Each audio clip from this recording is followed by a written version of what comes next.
আমরা শান্তিপূর্ণভাবে আন্দোলন করছিলাম। কেউ একজন এই যে পুলিশের যে জ্যাকেটগুলো আপনারা দেখেছেন আমি হস্তান্তর করেছি, ওগুলো আমার আন্দোলনের জায়গায় রেখে চলে গেছে, অথচ আমরা ছিলাম শান্তিপূর্ণ অবস্থায়। এখন উনারা এটা একটা এই মাত্র কিছুক্ষণ আগে কেউ একজন এগুলো রেখে চলে গেছে, এবং আমার যেটা ধারণা ওরা এটা পুড়িয়ে দিয়ে বলতে চাইছিল আমার বাচ্চারা এগুলা পুড়িয়ে দিয়েছে। এবং যেমন মেট্রো রেলের জন্য উনারা কাঁদে না, এই পুলিশের ড্রেসের জন্য 2 দিন পর কাঁদতো, তারপর বলতো আমার বাচ্চারা এগুলো রাষ্ট্রীয় সম্পদ ধ্বংস করে। ঠিক আছে, আমরা রাষ্ট্রীয় সম্পদ ধ্বংস করার জন্য আসি নাই ভাই। রাষ্ট্র আমাদের টাকা, আমাদের ট্যাক্সের টাকাই হয়। অতএব রাষ্ট্রীয় একটা জ্যাকেট হোক বা একটা সুই হোক, ওইটার যত্ন আমার বাচ্চারা এবং আমরা নিতে চাই। মতিউর বেঞ্জিনের মতো তো আমার বাচ্চারা টাকা বার করতেছে না। একটা জ্যাকেট পাইছে তা পর্যন্ত বলতেছে ম্যাডামকে ফেরত দিয়ে আসেন। আমাকে সাক্ষী নিয়ে কেন দিতে আসছে জানেন? কারণ ওদের হাতে দেখলে আপনারা তো মনে করবেন ওরা ছাত্রলীগ, ওরা অমুক দল, তমুক দল, শিবির, রাজাকার ইত্যাদি।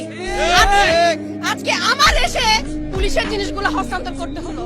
এটা কোন ধরনের দেশ যেখানে ছাত্রদেরকে বিভিন্ন ট্যাগে বিভক্তিকরণের মাধ্যমে ছাত্র নিঃশেষ চলছে? আমি এখন এই জ্যাকেটগুলা ওনাদের হাতে দিলাম। আমি দেখলাম আমাদের পুলিশ ভাইরা আমাদের প্রতি শ্রদ্ধাশীল, স্নেহশীল বটে। ওনাদেরকে উস্কানি দিয়ে বারবার আমাদেরকে হত্যা করার জন্য উস্কানি দিয়েন না। ওনারা মানবিক আছে, আপনারা মানবিক হন। আমার বাচ্চারা শান্ত আছে, আমরা সুশৃঙ্খল আছি। আজকে আমরা রাস্তায় নেমেছি, নিজেদের দায়িত্ব পালন করছি, সাথে আমরা রাষ্ট্রকে সংস্কার করতে চাচ্ছি। আমাদেরকে জামাত, শিবির, রাজাকার বলে আর বেশি দূর আমাদেরকে স্টিগমা দিয়েন না।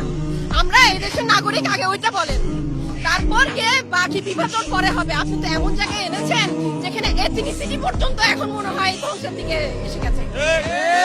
ন্যাশনালিটি, এথনিসিটি যা আছে তাকে আপনি শিবির বানিয়ে দিয়েছেন। এটা হয় না। আমাদের এই বাচ্চারা, এই যাদেরকে আপনারা জেনারেশন জি বলেন, তারা এইটা থেকে বের হতে চায়, পরিবর্তন চায়, সংস্কার চায়। এটা কোনো দোষের হতে পারে না। এটার জন্য বারবার তাদের বুকে গুলি চালাতে পারবেন না। আগে না হয় আমরা অভিভাবকরা মরি, তারপর ওদেরকে মারিয়ে। এর আগে একটা গুলি আমার বাচ্চাদের কাজ করবে না।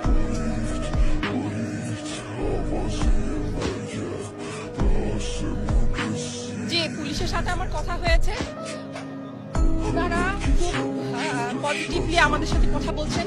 আমি ওনাদের মধ্যে কোনো অ্যাগ্রেসিভ অ্যাটিটিউড এখন পর্যন্ত পাইনি। কিন্তু একটা কথা বলি, ওপর থেকে পুলিশকে যখন বলা হয় কুকুরের মতো আচরণ করো, তখন তো ওরা করবে।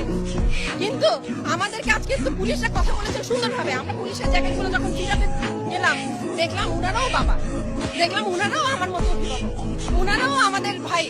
তাহলে এই উস্কানিগুলো কে দেয়? উস্কানি কে দেয়? মানুষকে অমানুষ বানাবার উস্কানি কে দেয়? ছাত্রলীগ ও ছাত্রলীগকে বানিয়েছেন কুত্তা। মানে ওদের উপর ছাপাই পড়ো, ওদের উপর ছাপাই পড়ো কেন? ওরা ছাত্র না? ওরা এরকম বাচ্চা না? এরা যেমন ছাত্র, ওরাও ছাত্র, কিন্তু ওদেরকে আপনি ব্রেন ওয়াশ করছেন যে মারতে হবে, অপর দলকে নিঃশেষ করতে হবে। কেন? ওরা ভাই ভাই মিলেমিশে থাকবে, ফুটবল খেলবে, ক্রিকেট খেলবে, দেশকে পর্যটন খাতে আগায় নিয়ে যাবে, অর্থনীতিতে সমৃদ্ধি করবে। আপনি কে বলছে এসব ছাত্রলীগ, অমুক লীগ, তমুক লীগ মানে বাচ্চাদেরকে ঝগড়ায় মেতে তুলতে? আমাদের বড়দের কাজ কি? ঝগড়া থামানো। আর আপনারা রাজাকার বলে ঝগড়া বাঁধিয়ে দিয়েছেন। শব্দ উচ্চারণ করতে পারলে ভালো মতো শব্দ উচ্চারণ করবেন। এভাবে যুদ্ধ বাঁধানোর শব্দ আপনারা ক্ষমতায় বসে উচ্চারণ করবেন আর বাচ্চারা মারামারি করবে, এটা আমাদের সহ্য হয় না। আমরা পাশে থেকে বের হয়েছে এজন্য। ওটা পাওয়ার বয়স আমার আছে, অনেকের নাই, কিন্তু আমরা কেন বের হয়েছি? এই যে এরা এদেরকে যে কোনো সময় আপনারা মেরে ফেলছেন, পাখির মতো মারছেন। কেন? নিরস্ত্র তো, ব্যাগের ভিতর কি আছে? কলম, খাতা, বই। ওইটাও সহ্য হয় না আপনাদের? এই কলম, খাতা, বই আলা বাচ্চাদেরকে আপনারা শিবির বানিয়ে ফেলেন। কি কারণে? কিসের এত আক্ষেপ? বুঝলাম তো, আমাদের দোষ, আমরা বাঙালি, এটাই তো। এটার জন্য আর কত শাস্তি দিবেন?